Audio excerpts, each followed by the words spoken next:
Nah, lalu ada eh, aktivasi dari sel T helper. Yang pertama itu dia akan mensekresikan sel B growth factor atau senyawa yang akan em, menginduksi pematangan dari sel B. Lalu ada yang kedua itu mensekresikan senyawa kimia yang mengundang neutrofil dan makrofag. Dan yang ketiga itu ada menghambat migrasi makrofag dari area patogen. Dan yang keempat itu ada mengaktifkan eosinofil dan pembentukan IgE selama infeksi parasit. Senyawa yang tadi saya sebutkan akan menginduksi pematangan dari sel B tersebut adalah interleukin 2 atau IL-2. Interleukin 2 ini merupakan salah satu contoh dari sitokin dan fungsi pertama itu menstimulasi proliferation dari sel T helper, sel T sitotoksik, dan sel B. Kemudian menstimulasi pembentukan sel plasma atau tadi saya bilang pematangan dari sel B. Dan yang ketiga itu meningkatkan aktivitas dari sel natural killer. Nah, bisa kita lihat pertama itu ada sel T naif yang memiliki IL-2R beta gamma chain complex. Ini perbesarannya. Nah, dia ini memiliki low affinity atau daya mengikat yang rendah terhadap IL-2R. Nah, dengan adanya ikatan dari kostimulator B7 dengan CD28, maka sel T naif ini kemudian akan membentuk rantai baru atau IL-2R alpha. Yang di sini, ini IL-2R alpha. Kemudian akan bersatu dan membentuk IL-2R alpha beta gamma chain complex. Yang akhirnya itu akan memiliki afinitas yang tinggi terhadap IL-2R. IL-2 yang disintesis kemudian akan menyebabkan terjadinya proliferasi dari sel T atau sel B.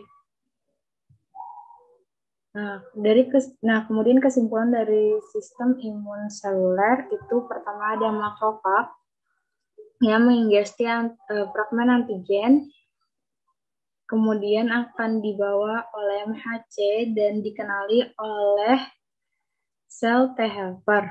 Sel T helper ini akan mengalami proliferasi dan sebagian akan menjadi sel C memori dan sebagian lainnya menjadi sel T helper lainnya. Sel T helper lainnya ini kemudian akan mensintesis IL-2. IL-2 ini juga akan menginduksi proliferasi dari sel B. Sel B ini kemudian nanti akan akan matang dan menjadi sel plasma dan menghasilkan antibodi. Selain itu juga IL-2 tadi akan memproliferasi perbanyakan dari sel T sitotoksik.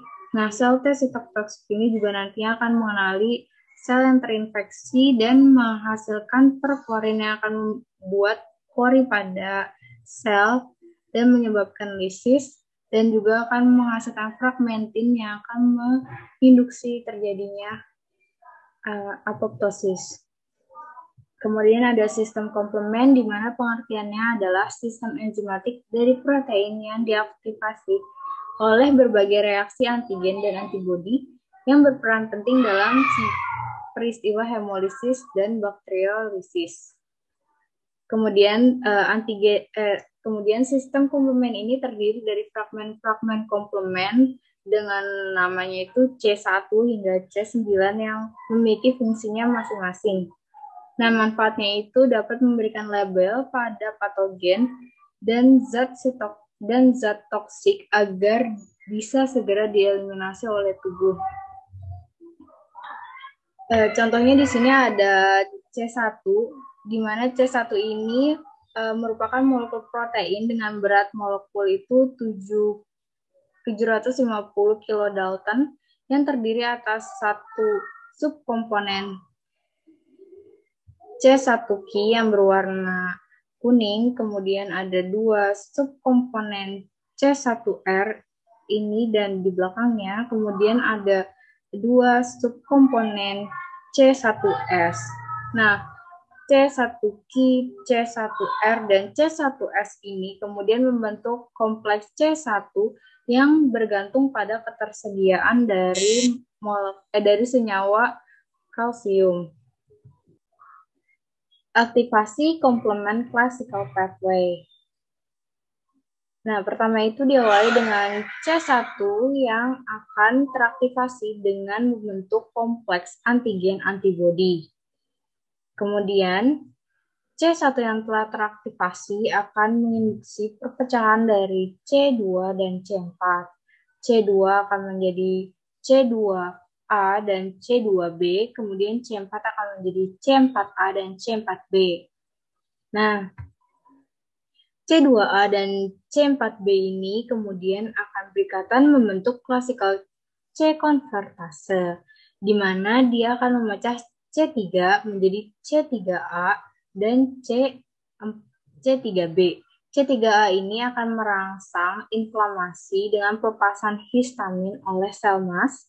Kemudian C3B ini akan berikatan dengan dinding sel dari bakteri agar dapat dikenali oleh sel fagosit. Sekian presentasi dari saya. Wassalamualaikum warahmatullahi wabarakatuh.